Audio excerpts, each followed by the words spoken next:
Atlas se revolta e John Galt testa positivo para um novo coronavírus. Para aqueles que sabem distinguir o que é um conteúdo esotérico com S e o que é um conteúdo esotérico com X, antecipo que o que eu registro e publico a seguir é um texto e um pronunciamento esotérico com S.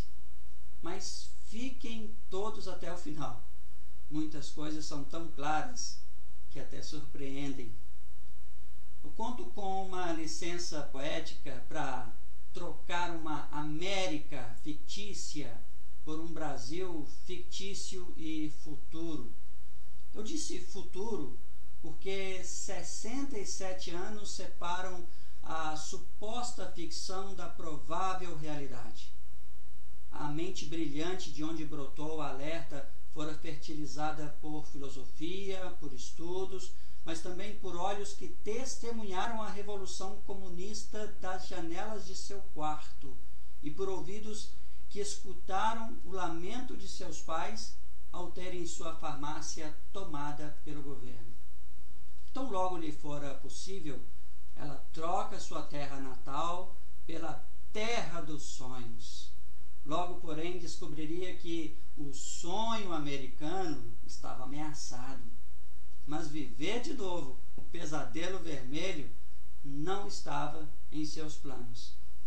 Então, sua caneta começa a funcionar e a descrever os Estados Unidos da América em um futuro fictício. Eu disse Estados Unidos? Esqueça. Sigo daqui com a minha licença. A filósofa, romancista e roteirista judaico-russo-americana, ou melhor dizendo, a profetisa do Congresso, resolve alertar a todos quanto a um perigo latente.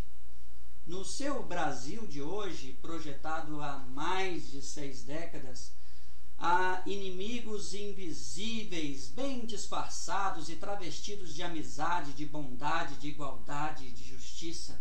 Mas aos poucos eles vão se manifestando.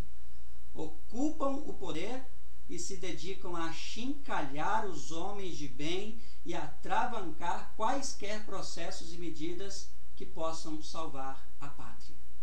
No Brasil profetizado, Dany Taggart é quem de fato exerce a presidência, com zelo, ardor, honestidade, sempre pensando no melhor para todos.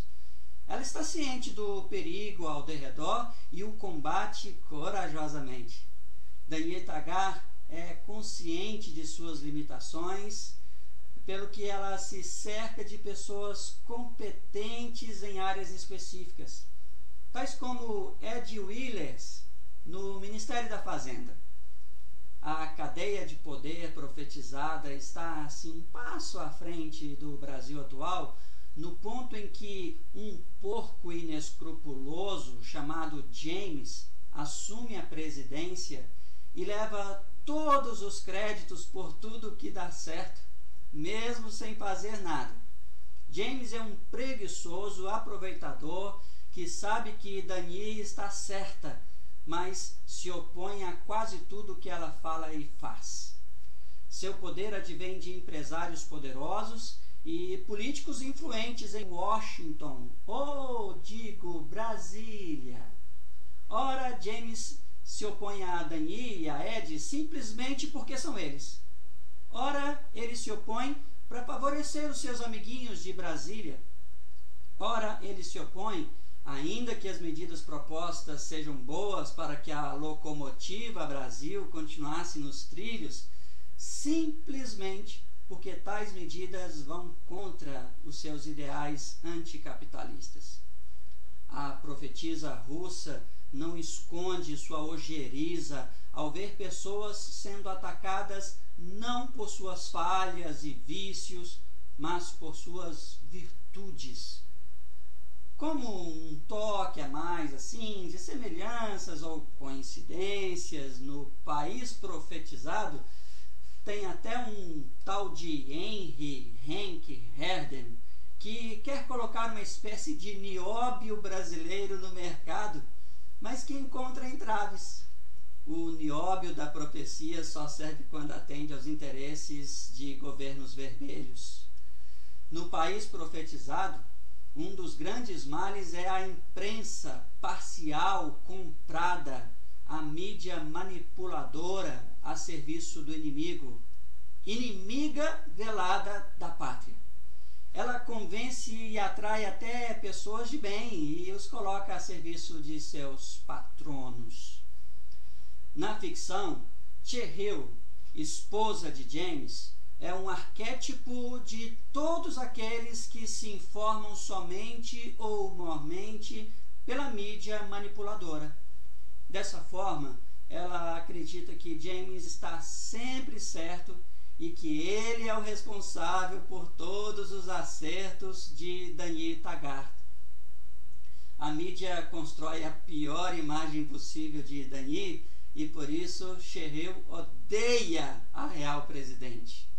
Isso se estende por um tempo até que ela começa a perceber o que de fato está acontecendo e que estava sendo enganada o tempo todo. Na ficção da profetisa, a locomotiva Brasil precisa quebrar para favorecer os terríveis planos dos inimigos da pátria. E está difícil parar esse trem. Tenta-se de tudo. Surge então um plano ardiloso inspirado no antigo mito grego de Atlas. Na mitologia, é Atlas quem sustenta o mundo, ou melhor, o Brasil. E se Atlas entrasse de greve? E se Atlas resolvesse deixar seu posto? E se convencêssemos Atlas a parar? Sim, precisamos criar um meio de parar Atlas, um meio de forçá-lo a parar. Precisamos calar a boa e verdadeira arte e substituí-la por algo que esteja a nosso serviço. Precisamos frear os inovadores. Precisamos calar os pensadores e substituí-los por nossas palavras. Depois, vamos dar uma quebradinha de leve nas indústrias e vamos exaurir a empolgação e o otimismo de pequenos e médios empreendedores. Vamos retirar o povo da produção e alimentá-los com nossos recursos, recursos do governo. Vamos parar Atlas. Vamos parar os motores. Dependente de nós, colocaremos todos para nos servir e nos manter, já que temos que sustentar sua sobrevivência, ainda que precária. Em suma, no futuro imaginado pela profetisa russa, um único país caminhava na contramão de seus vizinhos, todos eles tomados pela esquerda. De repente, esse país entra em colapso e o governo precisa tomar atitudes emergenciais drásticas. Tudo acontece muito rápido, mas o cenário já vinha se desenhando há décadas. Atlas começa a tremer os joelhos e, por fim, abandona seu posto. Inovadores, pesquisadores, artistas, empresários, empreendedores, empregadores de bem começam a quebrar e desaparecer. Fábricas se fecham, os empregos e os bens desaparecem. Estado mínimo dá lugar ao estado máximo. Com Atlas de greve, parado, fora do seu lugar, a iniciativa privada decai. Com os motores da locomotiva parados, o estado desse país fictício cresce e se autofavorece e a população tem suas vidas, trabalho e mentes controladas pelo governo. Mas fique tranquilo, não há nada de verdade nisso, não há com que se preocupar. A mídia garante que tudo isso que você ouviu agora ou leu agora é uma interpolação fajuta de um pensador brasileiro desconhecido sobre uma obra fajuta de ficção de uma tolinha que viajou na maionese enquanto comia coxinha nas lanchonetes de Hollywood. Enquanto isso, em 2020, com a pandemia Covid-19 nas manchetes, sua memória retoma o título e faz coro com a voz de Ayn Rand, que ecoa a perguntar: quem é John Galt? Eu sou Marcelo Verdun, sou filósofo, mas você pode me chamar de pensador desconhecido no Brasil. Um abraço.